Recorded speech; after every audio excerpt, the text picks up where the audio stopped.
성전에 올라가는 노래 시편의 말씀을 통해서 천국으로 가는 신앙의 여정 가운데 있는 하나님의 나라의 백성들의 모습을 우리가 살펴보고 있습니다. 오늘 말씀을 통해 또 한 번의 하나님의 진리의 교훈이 우리 가운데 새겨지기를 간절히 원합니다. 함께 기도하시고 주신 말씀을 받도록 하겠습니다.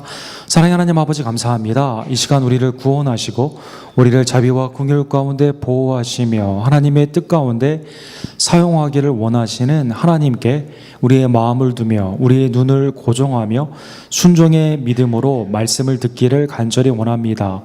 성령님, 우리의 마음 문을 열어주시고 또 깨우쳐 주시며 하나님의 뜻 가운데 순종할 수 있도록 이 시간 역사하여 주시옵소서. 예수 그리스도의 이름으로 간절히 기도드립니다. 아멘. 요즘 하나님의 말씀을 잘 전하기가 굉장히 어려운 시대에 우리는 살고 있습니다. 최근에 나온 책 중에 오랫동안 우리 성도님들이 금기시 되어 있었는데 굉장히 하고 싶었던 말이 담겨있는 책이 나왔습니다. 그 책의 제목은 우리 목사님은 왜 설교를 못할까? 입니다. 여러분, 그동안 이 책을 기다리셨죠? 이 책을 쓰신 분은 T. 데이빗 고든 목사님이라고 제가 고든 코넬에 있었을 때 저희에게 신약학을 가르쳤던 선생님이십니다. 이 선생님이 학생을 도와주셔야 되는데 이 책을 쓰셔서 참 곤란하게 됐습니다. 목회자가 세상과 경쟁을 할 때 설교에 있어서 내용으로 승부를 거는 것이 아니라 세상의 문화를 쫓아가며 승부를 걸 때 얼마나 큰 낭패를 당하는가가 이 책에 나와 있는 것입니다. 즉, 하나님의 말씀을 전하는 설교의 본질을 잃어버리고 어떻게 전할 것인가의 방법론에 빠져서 하나님의 강단이 흥미없는, 재미없는 유머나 또 세상에 비해 매우 뒤처져 있는, 몸부림치는, 내용도 없고 방법도 좋지 않는 모습으로 계속 안 좋아지는 그러한 현상을 이분은 개탄하며 말씀한 것입니다. 본질에 돌아가 말씀 가운데 묵상을 하고 성도들의 하나님의 말씀이 필요한 그러한 삶을 진단하여 온전히 전파하는 것이 죽어가는 아트인 설교가 살 길이다라는 것이 이 책의 주제입니다. 설교자에게도 문제가 있지만 듣는 성도들에게도 문제가 있습니다. 대표적인 책은 김남준 목사님이 쓰신 실증이라는 책입니다. 가장 강렬하고 아주 짧고 재미있는 그러한 것들을 찾는 이 세상의 문화 가운데 많은 사람들은 쉽게 실증한다라는 것입니다. 부부 사이에도 실증이 있고 가정에도 직장에도 쉽게 직장을 옮기는 그러한 모습, 그리고 채널을 돌리듯이 마치 인격도 그렇게 쉽게 바꾸는 그러한 실증의 시대 가운데 하나님의 말씀에 온전히 마음을 두기란, 또 하나님의 뜻을 구하며 온전히 기도하는 것은 매우 오늘날에 있어서 어려운 것이다 라는 것입니다.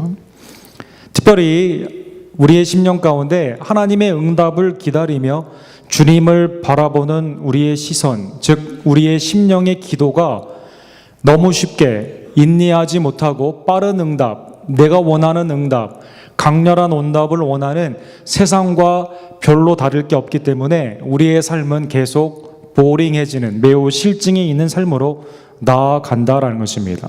오늘 본문의 시편 123편은 순례자가 세상에 있는 많은 도전 가운데 내가 바라볼 곳은 어디이냐? 그것은 다른 곳이 아니라 오직 하나님밖에 없다라는 기도의 모습을 우리에게 보여주고 있습니다.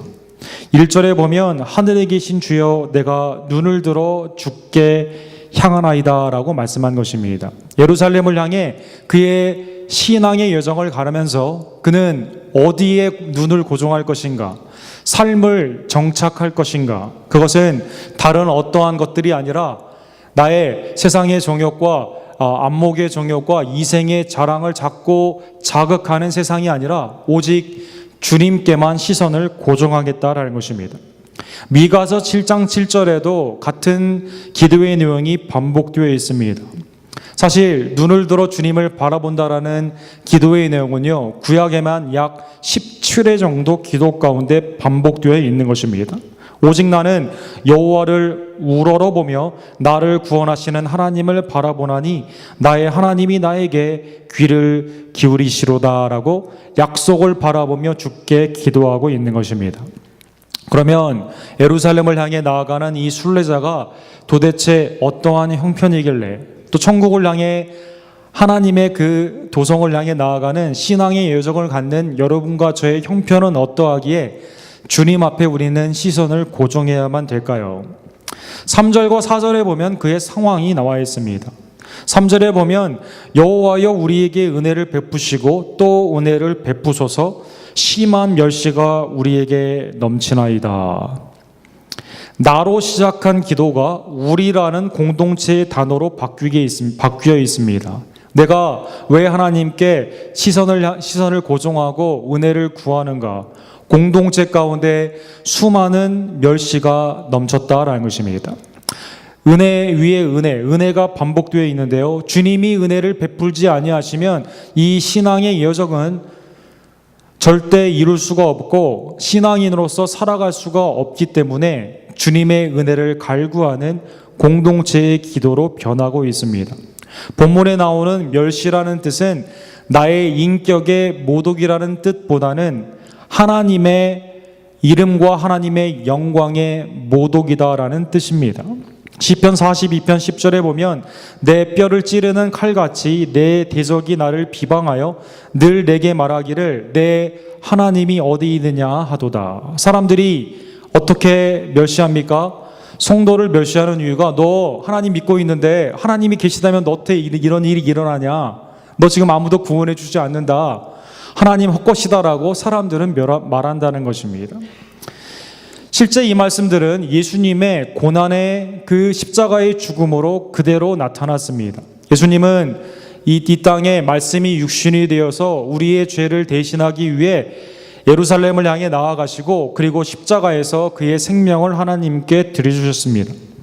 예수님을 가장 많이 영접하고 예수님을 가장 환영하며 예수님을 전하야 됐던 대제사장과 서기관과 장로들은 예수님을 잡아다가 심판하십니다.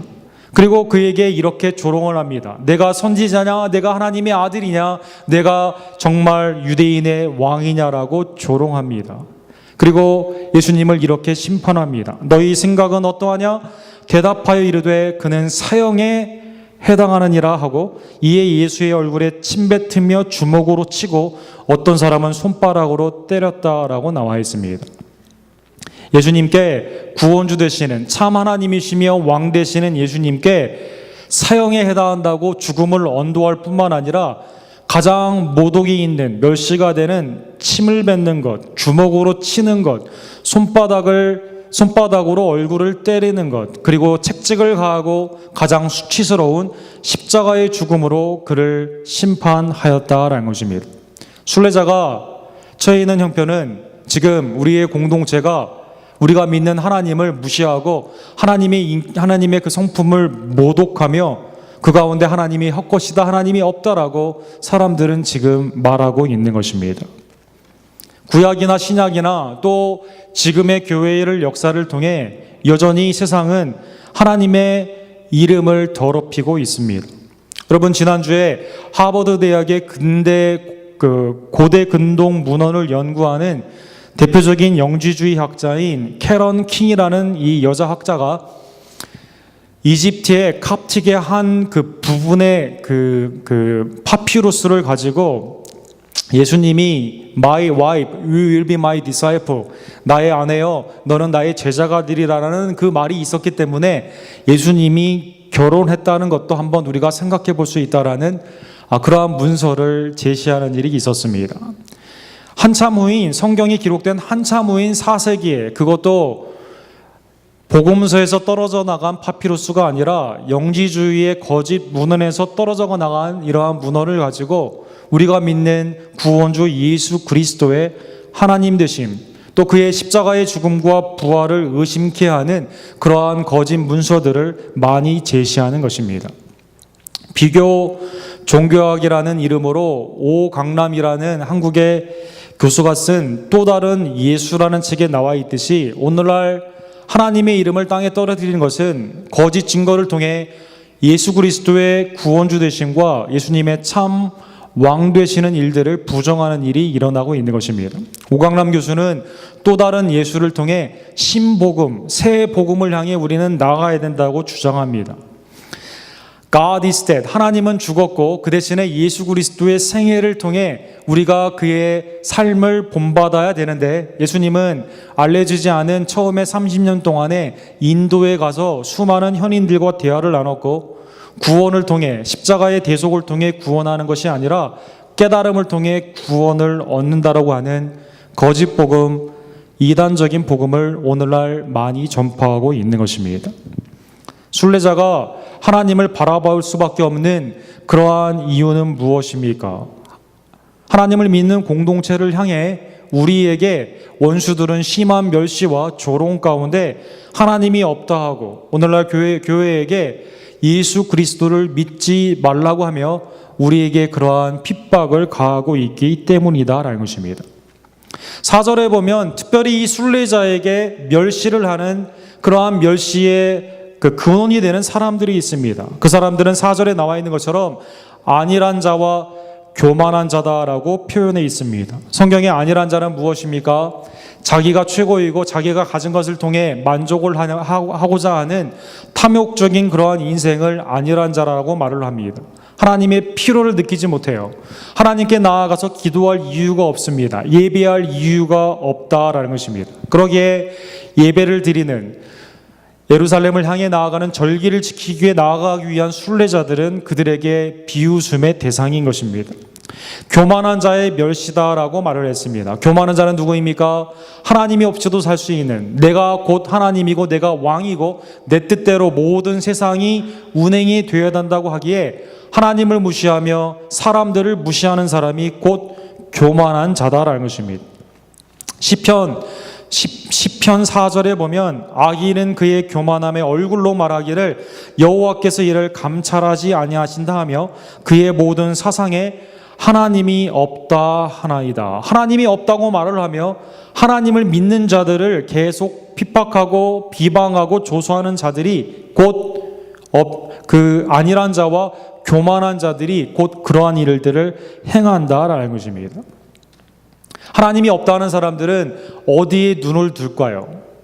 하나님을 믿지 않고 자기 혼자 세상이 내 중심으로 돌아가야 한다고 생각하는 이기주의의 극단인 교만한 사람들은 결국 어떠한 삶을 향해 나아가게 될까요? 잠언 6장 16절과 19절에 보면 결국 그들이 하는 일들은 하나님이 제일 싫어하는 일들을 하게 되는 것입니다. 그들의 몸의 온 지체들은 하나님께 나아가는 것이 아니라 하나님과의 반대되는 죄로 나아가는 것입니다.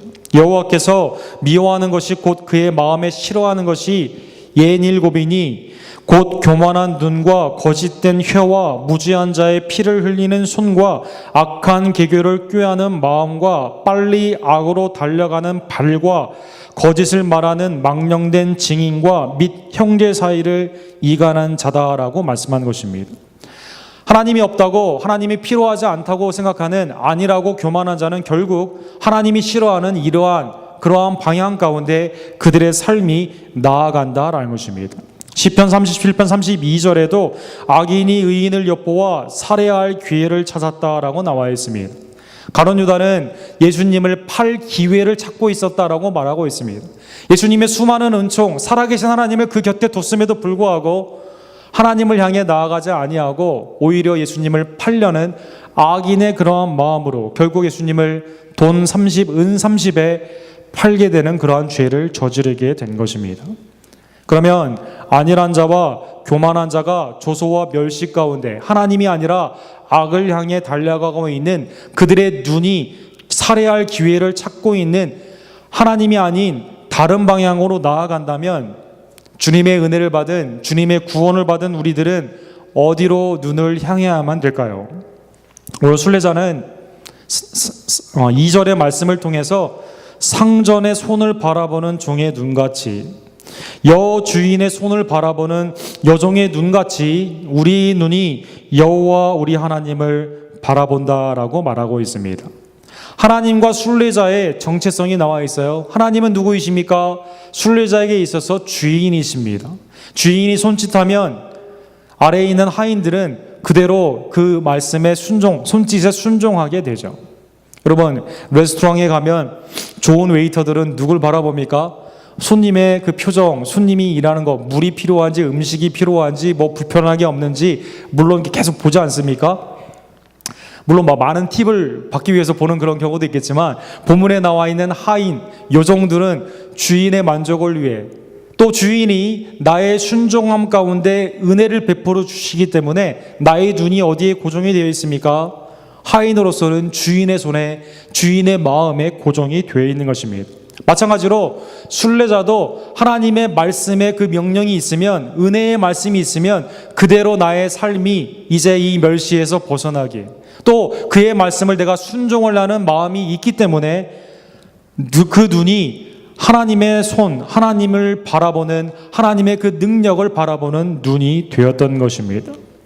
순례자와 하나님의 관계가 하인과 상전의 관계였다면, 우리를 위해 십자가에 못 박혀 죽으신 구원주 되신 예수님과 우리는 어떠한 관계가 될까요? 신약에서는 이 비유를 그대로 들어 예수님의 정체성과 우리의 정체성을 분명한 언약의 관계로 이렇게 말하고 있습니다. 주님은 우리를 다스리시는 왕이십니다. 그리고 우리는 주님의 말씀에 순종을 해야 되는 그 율법을 지키는 백성인 것입니다. 주님은 우리의 주인이십니다. 우리는 그의 말씀에 순종해야 되는 종입니다. 주님은 우리의 스승이십니다. 우리는 그의 제자들인 것입니다. 주님은 우리의 목자가 되어주십니다. 그리고 우리는 그의 양인 것입니다. 주님은 교회의 신랑이 되시며 우리는 그의 영원한 신부가 되는 것입니다. 주님은 우리의 교회의 머리가 되시며 우리는 그의 몸을 이루는 것입니다. 그런데 놀라운 것은, 그러기에 우리는 우리의 초점을 어디에 둡니까? 우리의 왕, 주인, 스승, 목자, 신랑, 교회의 머리가 되신, 그런데 그분이 우리를 위해 십자가에 못 박혀 죽으셨기에, 우리를 구원하여 주셨기에 그분에게 우리의 마음과 우리의 심령의 눈을 온전히 고정하는 것입니다. 히브리서 기자는 그래서 우리의 믿음의 오서, 우리의 믿음을 주신 분뿐만 아니라 믿음을 퍼펙터, 완벽하게 하시는 예수 그리스도께 시선을 고정하라라고 말씀하고 있습니다. 히브리서 12장 2절에 나와 있는 것처럼 믿음의 주요 또 온전케 하시는 이인 예수를 바라보자. 그는 그 앞에 있는 기쁨을 위하여 십자가를 참으사 부끄러움을 개의치 아니하시더니 하나님 보좌 우편에 앉으시느니라. 그는 왕, 주인, 스승, 목자, 신랑, 머리로서 권위를 주장하지 아니하시고요, 오히려 우리를 위해 십자가에 못 박혀 수치스러운 그 십자가의 멸시를 받으며 십자가에서 돌아가신 것입니다. 그는 부활하셔서 지금도 하나님 우편에 앉아 계시며 우리를 위해 중보 기도하고 계신 것입니다. 그러기에 주님의 이 놀라운 은총 앞에 구원받은 우리들은 우리의 삶의 방향은 어디로 나아가야만 되겠습니까? 우리의 육신의 정욕과 안목의 정욕, 또 이생의 자랑을 자극하는, 또 우리를 비난하고 멸시하는 세상 가운데 나아가는 것이 아니라 거기로부터 눈을 돌려 오직 우리를 구원하시고 우리를 위해 도우시는 예수 그리스도께 눈을 고정해야만 되는 것입니다. 사랑하는 성도 여러분, 우리의 눈을 주님께 고정하기를 간절히 원합니다. 다른 어떠한 곳에 두지 않고 우리의 도움이 되시며 피난처가 되시며 우리를 하나님의 뜻 가운데로 인도하시는 주께 우리의 눈을 고정하기를 간절히 원합니다. 여러분, 길을 가다가 남편과 아내가, 남편이 다른 여자 쳐다보면 부인이 딱 때리면서 뭐라고 말합니까? 눈 어디다 두자고 그렇게 말하지 않습니까? 그렇죠? 뭘 하다가 허튼 걸 보게 되면 눈 제대로 똑바로 뜨라고 하지 않습니까? 우리의 눈을 고정을 시켜서 제대로 하나님 앞에 신앙의 눈으로 온전히 주님만을 쫓고 따라가는 하나님의 순례자들이 되기를 주님의 이름으로 간절히 축원합니다. E.M. 바운주라는 목사님이 계십니다. 이분은 세인루이스와 아틀란타에서 사역을 하신 분이십니다. 조지아에서 사역을 하신 분입니다. 남부에 속해 있는 지역에서 흑인의 해방을 설교해 가지고요, 남부군에게 감옥에 잡히는 참 인생에 하나님의 말씀을 온전히 전하다가 매우 큰 고난을 받으신 분입니다. 그런데 그는 감옥에서도 여전히 사람들에게 복음을 전파하며 오늘날 많은 남부의 큰 부흥을 이끌었던 귀한 목사님이십니다. 이분이 감옥에서 쓰신 기도의 많은 서신들이 오늘날 책으로 나와 있는데요. 이분은 기도에 대해 이렇게 말씀하십니다. 구원과 능력의 주님을 바라보는 것이 곧 기도다라는 것입니다. 하나님의 은혜의 보좌 앞에 담대히 나아갈 수 있는 놀라운 특권을 하나님은 우리에게 기도 가운데 주셨다라는 것입니다. 주님과 가장 가까이 있어 주님의 능력과 주님의 은혜를 체험할 수 있는 그 통로가 뭐냐? 그것이 곧 기도다라는 것입니다. 기도는 하나님의 능력이 나오는 출구이자 그분의 능력이 우리에게 들어오는 입구이다. 주님의 능력은 상상을 초월하지만 오직 우리의 기도만이 그 능력을 움직일 수 있다. 우리가 끈질기게 간구해야 하는 이유는 그의 능력의 공급이 없으면 우리는 죽기 때문이다. 하나님의 은혜와 능력, 세상의 심한 멸시와 조소와 또 하나님이 없다 말하며 하나님을 믿는 자들을 계속 핍박하는 이 세상 가운데는요, 주님을 바라보지 않으면, 주님께 기도하지 아니하면 우리가 살 길이 없다라는 것입니다. 사랑하는 성도 여러분, 주께 향하는, 주께 기도로 나아가는 그 은혜의 보좌 앞에 더욱더 가까이 나아가는 하나님의 기도의 사람들이 되기를 주님의 이름으로 간절히 축원합니다. 우리가 주께 나아가게 되면, 주께 방향을 돌리고 주께 눈을 고정시키면 주님은 어떠한 반응을 보이실까요? 누가복음 15장에 보면 탕자의 비유가 나와 있습니다. 둘째 아들이 아버지의 유산을 타다가 탕진하고 돼지 주업여매를 먹다가 드디어 아버지께로 빈털터리로 이제 종이라도 돼야겠다 하고 아버지께 돌아옵니다. 아버지께 돌아오는 모습이 20절에 잘 나와 있어요. 이에 일어나서 아버지께로 돌아가리라.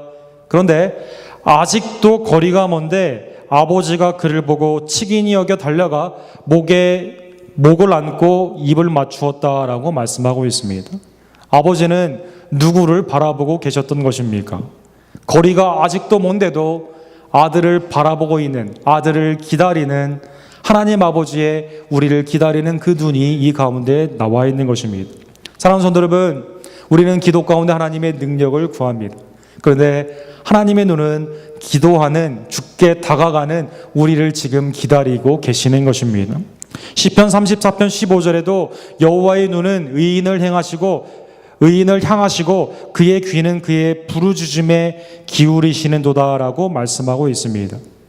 우리가 하나님의 은혜를 간구하는 이유는 무엇입니까?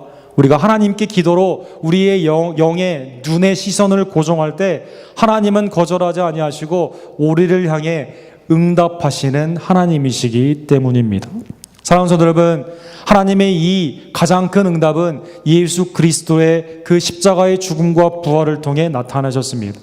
하나님의 이 큰 응답은 오늘도 성령님을 통해 여러분과 저를 하나님을 이끄시는 그 놀라운 인도함으로 지금 나타나고 있는 것입니다. 우리 교회에 서머나 손교회가 있죠. 서머나라는 이름은 요한계시록 2장에 나와 있는 그 지역교회를 이름을 따서 이렇게 칭찬받은 교회 이름을 따서 우리 교회 선교의 이름을 지은 것입니다. 계시록 2장에 보면 환난과 그 어려운 핍박 가운데 가난하고 궁핍했지만 그러나 하나님의 사역을 잘하는 이 교회를 예수 그리스도는 칭찬하고 있습니다. 그래서 실상은 너희가 부요하다라고 말하고 있는 것입니다.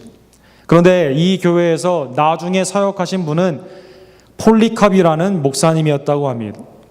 폴리캅 목사님은 155년도에 로마 전체에 가장 큰 핍박이 일어날 때 끝까지 그의 믿음을 굽히지 않고 하나님의 말씀을 전하신 분입니다.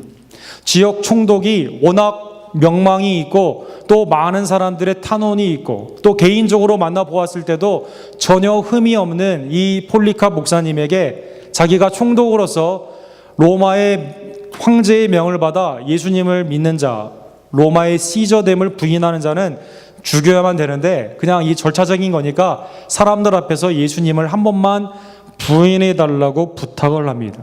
그런데 그는 끊임없는 조롱, 심지어 성도들이라도요 그냥 예수님 한 번 부인하고 그냥 사역에 복귀하라고 권유까지 했지만 그분은 끝까지 예수님을 저버리지 않았던 것입니다. 그분은 마지막 이렇게 설교를 했다고 합니다. 예수님은 그 생애 동안에 나병, 중풍병, 열병, 소경, 혈루증, 벙어리, 온갖 병든 자들, 귀신 들린 자들을 다 고쳐주셨고, 죽은 자들을 살려주셨고, 광풍을 잔잔케 하셨으며 떡 5개로 5,000명을 먹이시고 떡 7개로 4,000명을 먹이셨습니다. 더욱이 죄 없으신 그분은 십자가에서 죽으셨고 죽은 지 사흘 만에 부활하셨습니다. 그리고 지난 86년 동안 한 번도 나를 실망시키지 않았습니다. 그런데 내가 왜 예수님을 부인해야만 됩니까? 왜 예수 그리스도인가? 한 번만 부인해라. 이제 심한 멸시와 심한 핍박 가운데 예수님은 이제 믿지 마라. 하나님 그거 아무것도 아니다. 안일한 자와 교만한 자의 수많은 멸시 가운데 우리의 믿음의 손조들은 한 번도 우리를 실망시키지 않은 예수 그리스도를 부인하지 아니하며 그의 믿음을 지킨 것입니다.